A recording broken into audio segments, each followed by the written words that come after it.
COVID injection has been given to millions of people around the world, and most of them have carte blanche believed that this injection is actually a vaccine.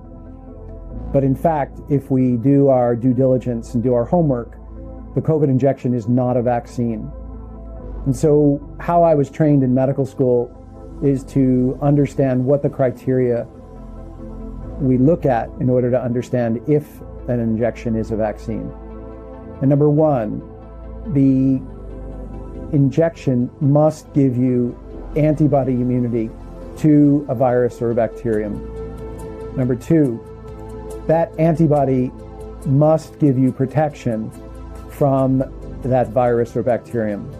Three, the injection must show that it reduces hospitalizations, deaths, or severe symptoms of the virus or bacterium. Four, the injection must show that it stops you from carrying that virus or bacterium. And five, the injection must show that it stops the transmission of that virus or bacterium from one person to the next. So when we look at the injection that's being given regarding the COVID-19, we see that the injection does not give you antibody immunity to the virus. It may give you antibody immunity to a spike protein, but that spike protein is not specific to the SARS-CoV-2 virus. Number two, the antibody immunity is supposed to give you protection against the virus. Not only has that not been shown in any study, but the authorities who brought up the idea of giving the injection have also stated that we don't know if this injection will give you protection from a SARS-CoV-2 infection. Number three, the injection was not studied to see if it would reduce deaths, hospitalizations, or severe symptoms of SARS-CoV-2 infection in any of the people who got the injection. They even said, we don't know if it will reduce deaths or hospitalizations or severe symptoms.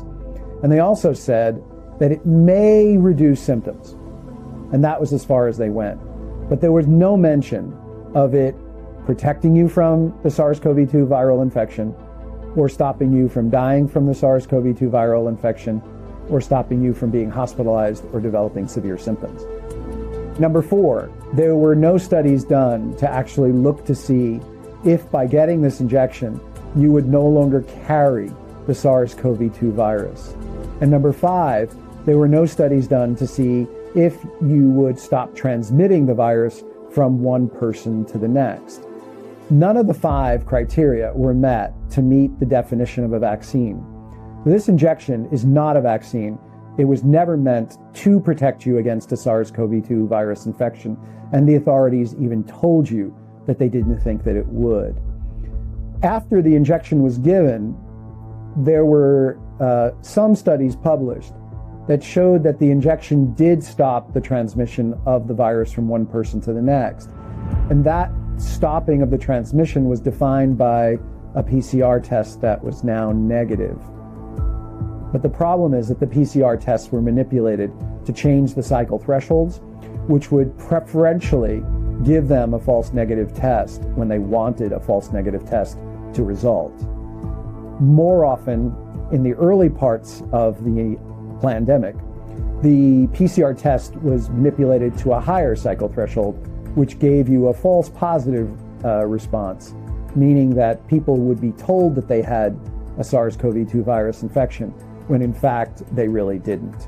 So we don't have any information to understand whether this injection gives you antibody immunity to the virus, will protect you from getting the viral infection, will stop you from dying, stop you from being hospitalized, or stop you from getting severe illnesses, stop you from getting severe symptoms from the SARS-CoV-2 virus. We don't know if it'll stop you from carrying the virus, and we certainly don't know if it'll stop you from transmitting it from one person to the next. This is not a vaccine. It has never been proven to be a vaccine, and the manufacturers actually never claimed that it would be a vaccine at all.